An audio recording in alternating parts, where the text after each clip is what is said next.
민수기 27장 12절부터 23절입니다. 오늘 본문의 배경이입니다.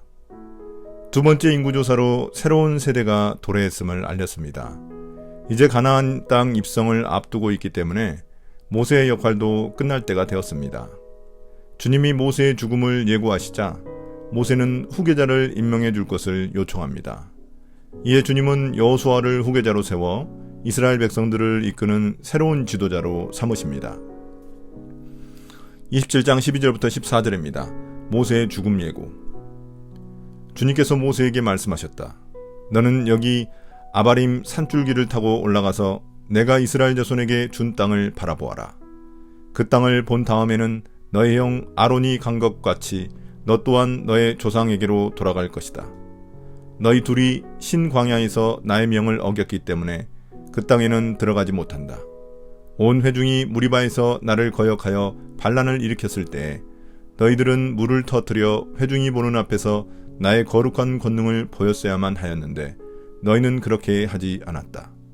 이것은 신광야에 있는 가데스의 무리바에서 물이 터질 때의 일을 두고 말씀하신 것이다.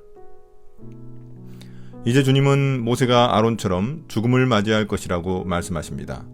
그 전에 아바림 산 꼭대기에 올라가 이스라엘에게 주신 땅을 바라보게 하십니다.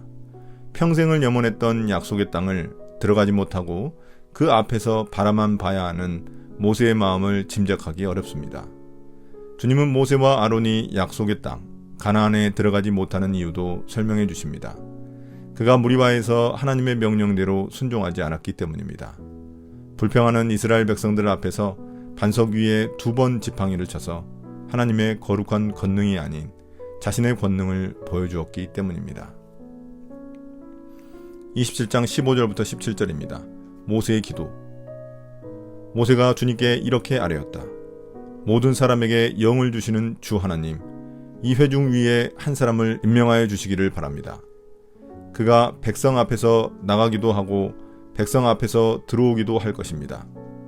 백성을 데리고 나가기도 하고 데리고 들어오기도 할 것입니다. 주님의 회중이 목자 없는 양떼처럼 되지 않도록 하여 주십시오. 주님이 모세의 죽음을 예고하시자 모세는 주님께 기도하기 시작합니다. 가나안 땅에 들어가게 해달라는 요구가 아닙니다. 백성들을 위해 새로운 지도자를 임명해달라는 것입니다.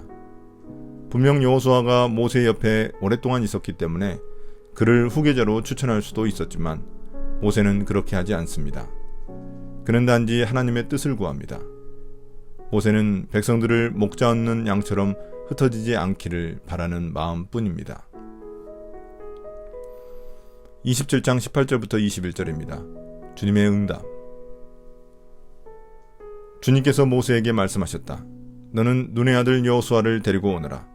그는 영감을 받은 사람이다. 너는 그에게 손을 얹어라. 너는 그를 제사장 엘르아살과 온 회중 앞에 세우고 그들이 보는 앞에서 그를 후계자로 임명하여라.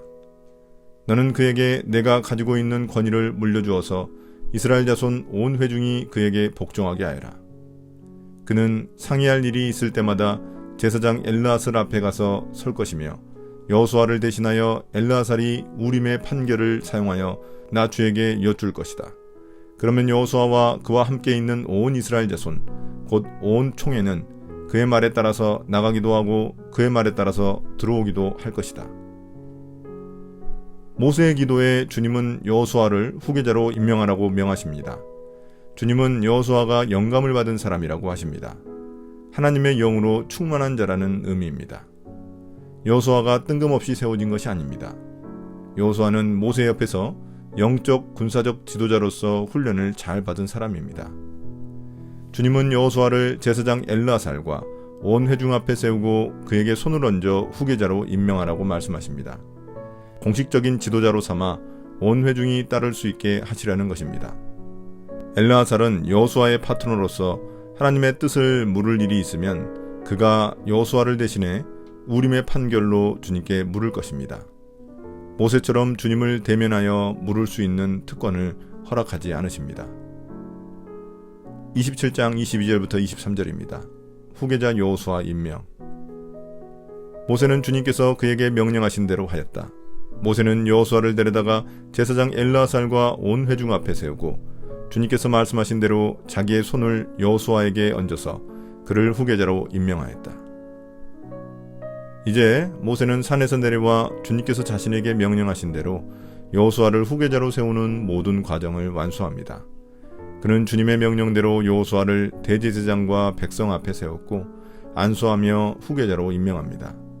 지도자로서 여호수아의 역할은 모세의 죽음 이후에 이루어질 것입니다. 오늘의 묵상 포인트입니다. 첫 번째, 하나님은 어떤 분입니까? 하나님은 하나님의 영이 충만한 여호수아를 후계자로 세우십니다. 하나님의 영이 충만해야 하나님의 뜻에 따라 이스라엘 백성들을 잘 이끌 수 있기 때문입니다. 그러나 여호수아는 오랫동안 모세 옆에서 훈련받은 준비된 지도자이기도 합니다. 이처럼 우리 그리스도인들도 하나님의 영으로 충만할 뿐만 아니라 세상을 위해 준비된 지도자가 되어야만 합니다. 두 번째, 나에게 주시는 교훈은 무엇입니까? 모세는 자신의 퇴장을 묵묵히 받아들입니다. 그것이 그의 위대한 점입니다. 하나님이 주신 비전이자 꿈이기에 하나님이 말씀하시는 곳까지만 그의 역할을 다한 것입니다. 자신의 꿈과 비전이 어디서 온 것인지, 누구의 것인지를 분명히 알고 있던 참된 지도자입니다. 우리가 꿈꾸는 꿈과 비전은 누구의 것입니까? 오늘의 기도입니다.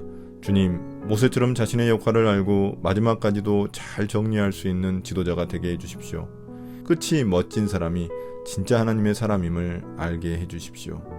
또한 모세처럼 마지막까지 백성들을 사랑하는 마음을 가진 사랑의 사람이 되게 해주십시오. 예수님 이름으로 기도드립니다. 아멘.